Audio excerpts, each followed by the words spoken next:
Essa semana estamos falando do envelhecimento do homem e satisfação sexual.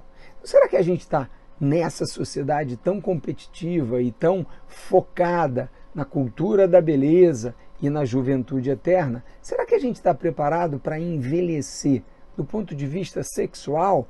O que é isso, doutor Walter? Está inventando história? Não, é muito comum a gente perceber que o homem, depois de uma certa idade, como ele passou boa parte da vida sexual com referências ligadas a uma qualidade da ereção, uma capacidade de manter a rigidez do pênis, uma quantidade de sêmen quando ejacula e uma própria frequência de atividade sexual, conforme ele vai acumulando idade, ou seja, ele vai ficando mais velho, isso vai se modificando.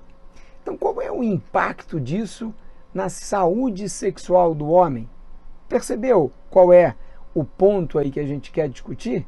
Então, maravilha, acompanha aqui com a gente, mas não deixa de se inscrever no canal, de se manifestar aí comentando, fazendo uma observação, encaminhando para alguém que você acha que pode se beneficiar desse conteúdo e lembrar que aqui é o espaço para a gente conversar sobre sexualidade masculina.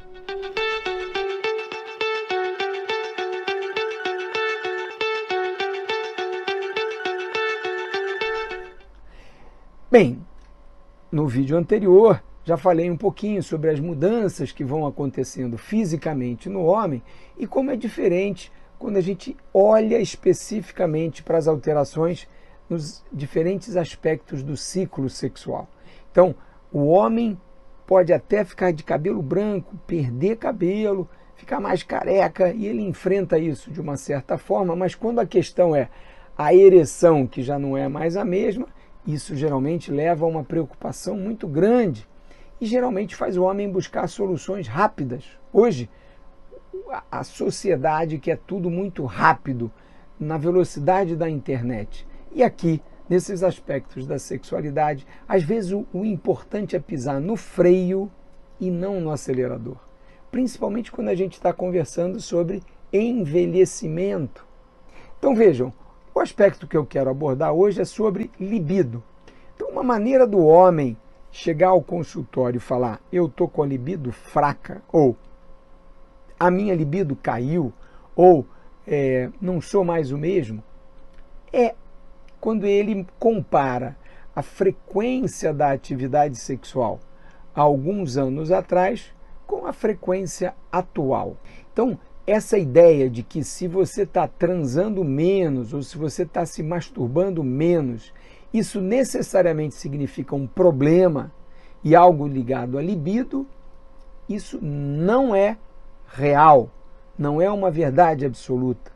Então, libido, que a gente usa essa palavra para expressar o desejo sexual, então a vontade de ter uma atividade sexual, ou seja, a energia direcionada à atividade sexual, então libido ela é influenciada por muitas coisas, muito mais do que simplesmente o nível de testosterona, a idade da pessoa ou a oportunidade de ter atividade sexual.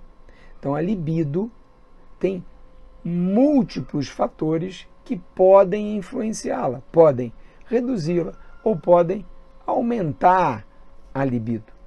Quando o homem sozinho começa a se analisar e a comparar como era a frequência sexual no passado, aos 30 a 35 anos, e como está agora, aos 50 a 55, às vezes ele faz uma análise matemática e fala, puxa, diminuiu a metade, então eu devo estar com algum problema.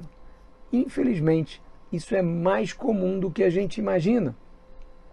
E o grande fato é que, para o homem que está envelhecendo, uma certa redução da atividade sexual, da frequência, é muito comum. E na medicina, na área da saúde, a gente encara o que é comum, o que acontece com frequência, como sendo algo, entre aspas, normal. Não necessariamente isso precisa virar uma doença, uma patologia, um problema. A grande questão é que, às vezes, a sociedade, a cultura, a mídia quer que você coloque na sua cabeça que o homem macho, aquele que é realmente bom de cama, ele tem que estar sempre ali à disposição para ter atividade sexual o tempo todo. Isso é falso, né? Na medida em que a libido ela está dividida, essa energia, em várias zonas de interesse para o homem, é muito comum que o homem, conforme vá construindo a sua família, tendo a sua carreira profissional, se dedicando a um esporte, a uma atividade como a pintura, a lazer ou alguma outra coisa, ele divida essa energia numa unidade de tempo que é limitada em outras atividades.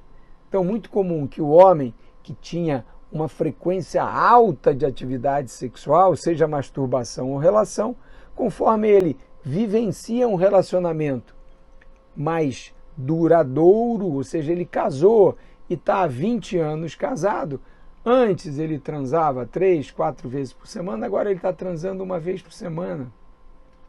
Está feliz, a parceira está feliz, está todo mundo contente.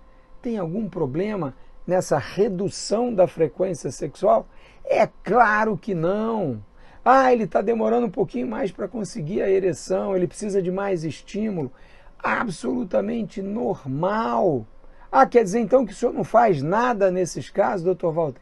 Pelo contrário, esse paciente que me procura para tirar esse tipo de dúvida é uma oportunidade ímpar para que a gente converse sobre a sexualidade e explique de maneira bem objetiva que essas modificações que acontecem com a idade não precisam ser interpretadas como um problema, como uma deficiência, como algum tipo de doença, e sim, que são naturais dentro das diferentes fases da vida sexual do homem. Agora, se ele está obeso, sem fazer exercício, dormindo mal, fumando muito, muito estressado, etc., todos esses fatores de risco para as disfunções sexuais e para a saúde como um todo, obviamente que são contempladas nessa conversa